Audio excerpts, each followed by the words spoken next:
lliwiau. Palet am roliw ar y ddesg o'n blaen.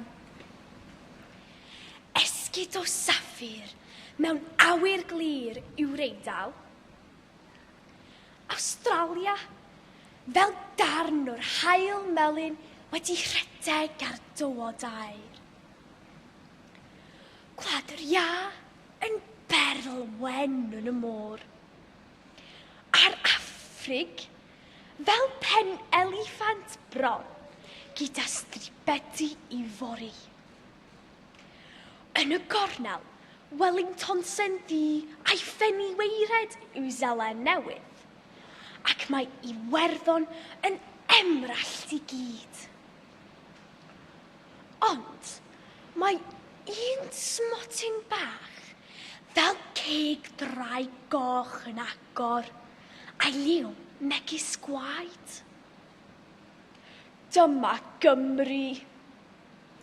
Mae rhyfeddodau hyn i gyd yn fy atlas lliwgar i.